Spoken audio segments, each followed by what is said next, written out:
You're watching 16 News Now presents Chevrolet Platinum Chevy Dealers Game Day.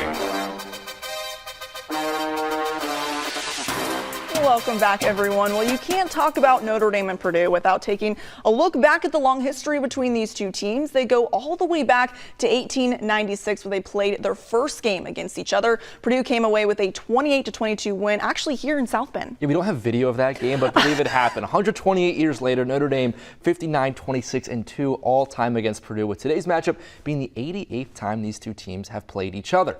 Awesome. Let's now take a look back at some of the most memorable matchups between these two teams. And we have to start with the one that sparked the career of the comeback kid, Joe Montana. Well, Montana missed the 1976 season due to a shoulder injury during their Week 3 matchup against Purdue. He was called to replace Rusty Leash in the third quarter as Notre Dame trailed 24-14. Montana rallied the Irish to 17 unanswered points and the victory. He hit tight end Ken McAfee for a 13-yard touchdown to tie the game in the fourth quarter, and then Dave Mitchell sealed the deal with a 5-yard touchdown run with under 2 minutes to go. You know, when you see a big target like that, and you know if you throw the ball anywhere near him, he's going to come down with it. He's just got super hands and he runs super pattern. He's as big as the library. You can't miss him.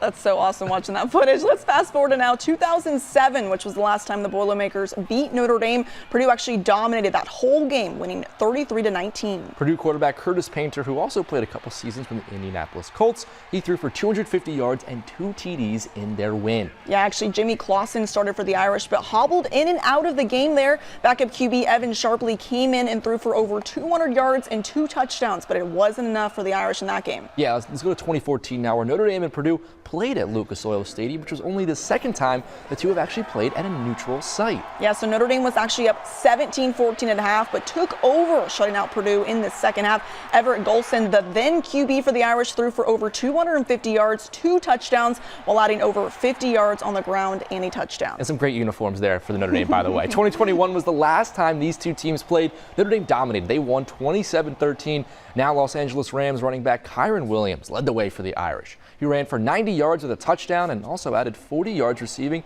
and another score there. And you got to love those uniforms.